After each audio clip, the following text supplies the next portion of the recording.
এই মন্দিরের ভবিষ্যৎবাণী স্বামী নিত্যানন্দ প্রভু করে গিয়েছিলেন আজ থেকে প্রায় 530 বছর আগে।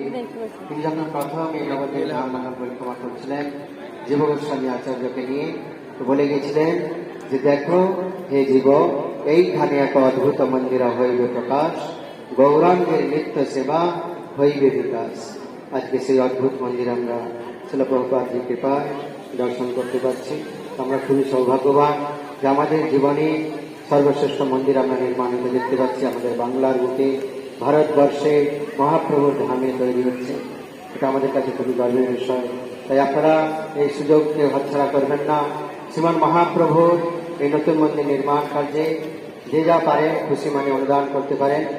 আমাদের ওয়েবসাইটেও আপনারা ওখানে গিয়ে অনুদান করতে পারেন, www.tovp.org www.tovp.org। ওখানে গিয়েও আপনারা অনুদান করতে পারেন। যে যা পারেন খুশি মানে অনুদান করবেন। এই সুযোগ আর বারবার আসবে না, এটা কোনো সাধারণ মন্দির নয়। হরে কৃষ্ণ, জয় শিল প্রভুপাদ কি জয়। 2026 সালের ডিসেম্বরের শেষের দিকে ওপেনিং এর চেষ্টা চলছে। 2026 সালের শেষের দিকে ওপেনিং এর চেষ্টা চলছে। আশা করা যায় পুরনো মন্দির থেকেই ভগবান এখানে চলে আসবেন। আর এই মন্দিরে খরচ প্রায় 1000 কোটি টাকার কাছাকাছি পৌঁছে যেতে পারে, 1000 crore।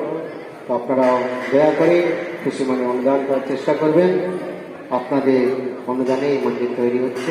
হরে কৃষ্ণ, জয় শিল প্রভুপাদ কি জয়, টিওভিপি কি জয়, টেম্পল অফ বৈদিক প্ল্যানেটোরিয়াম কি জয়।